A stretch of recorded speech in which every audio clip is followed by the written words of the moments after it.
Hi. Countdown clock, no pressure. You can't see it, but I can see it. So welcome. We the Patients. I really like that. They're like, you should call it that. I said, okay, awesome. We're going to talk about what I think that means. Maybe we can discuss what that could mean to you. But I want to start with a great quote, because if you want to be a thought leader, you first have to have some thoughts. I will have some thoughts tonight. Maybe one or two might be valuable. We'll find out, but a little backstory on me. So DeLorean, 1995. College senior, 10 years classically trained on the piano, en route to grad school to be a film composer and study with Hans Zimmer at USC. I was 21 and I knew exactly what I wanted to do with the rest of my life. How often does that happen? That hair, I don't miss it.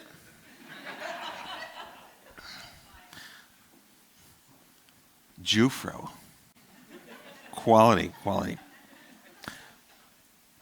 I'm not that flexible anymore either. But anyway, so man plans and God laughs, and I was diagnosed with brain cancer. My symptoms are interesting because we talk about early detection, but I couldn't arpeggiate for no reason. The fine motor coordination in my left hand just was going away. I was misdiagnosed with Epstein-Barr, meningitis, carpal tunnel. At one point, they thought I had the flu, and they literally gave me Robitussin for brain cancer. I mean, SUNY, great school, college services. Binghamton. All right. But anyway, so they gave me 6 months. And they said, we'll see what happens. So 6 months passed, and boom, I'm still here. I did manage to graduate on time, but I was not able to pursue grad school because I couldn't play. So all that was gone. And back at the time, that was the worst day of my life. Not being told you're going to die from cancer, but that I would never be John Williams. So I went back to the doctors, and I said, all right, well, I'm still here. When am I going to die? And, all right, so the chemo story is the main focus of where I believe this narrative carries forward even 24 years later. So they wanted to give me chemotherapy on top of the craniotomy and on top of the 6,000 CG of easy bake oven Fukushima Chernobyl radiation that I got to my whole body for 33 days. I was a shell of a human. I lost 110 pounds in 3 months. That was I'm not going to do the math on me now, but I was pretty thin. But they're called love handles for a reason. They said, we want to give you chemotherapy.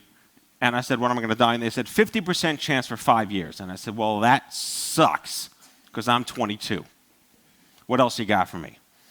And they said, well, we'd like to give you this magical thing we're pulling out of our ass. If I knew then what I know now, chemotherapy. Well, what does that increase my 5-year rate to? They said, 55% chance for 5 years.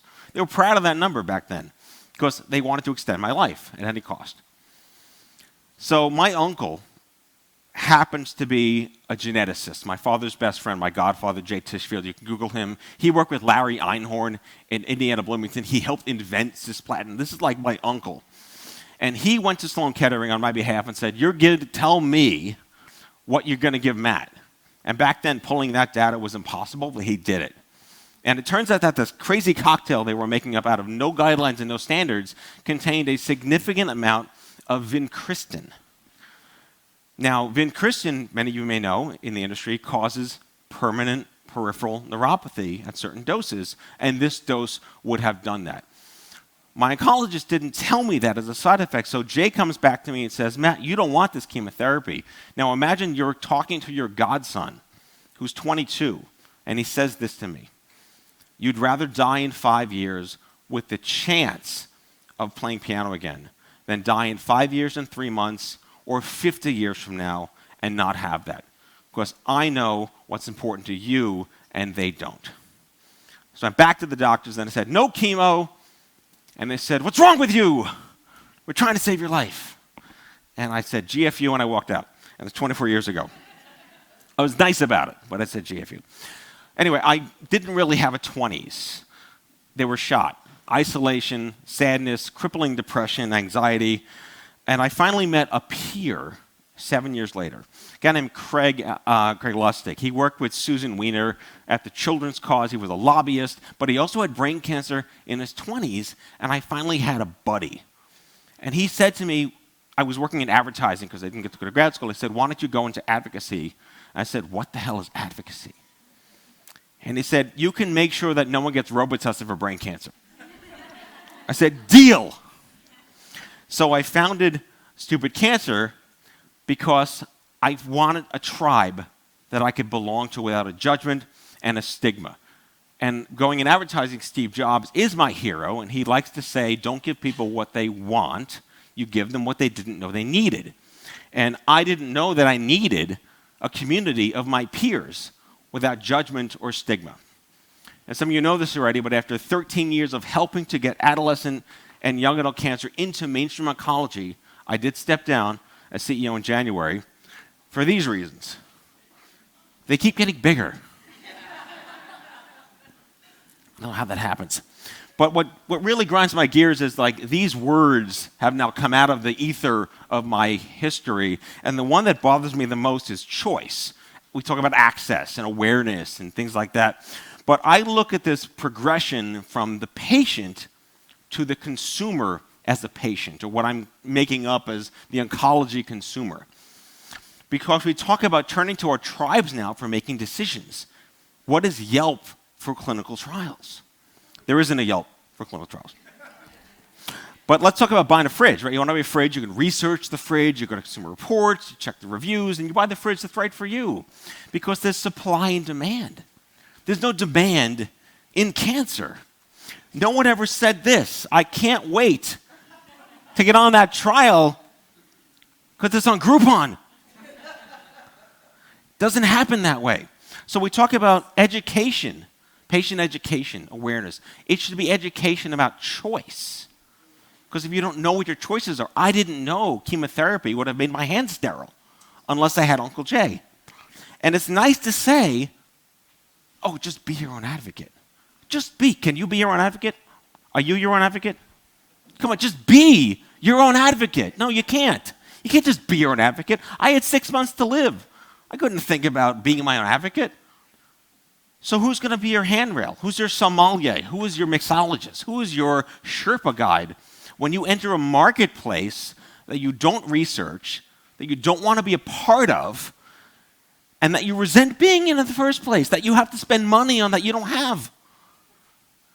What kind of choice is that? Not everyone can have Uncle Jay. That is actually Uncle Jay. I took this picture because I saw him on Monday for my birthday. And I said, you're going to be in my slides. He's like, fine. Now, we talk about innovation is the solution to everything, but I like to think that innovation is only as good as what it actually innovates. And I wrote a piece a while ago called Stop Innovating and Do Something. And it was a good piece, but it talked about from the consumer patient perspective out there, what good is the latest and greatest if I don't know that this chemotherapy is going to make my hands numb? So I look at we the patients as a new conversation, a new movement from the bottom up, not from industry down. We're mad as hell, and we want to do something about it.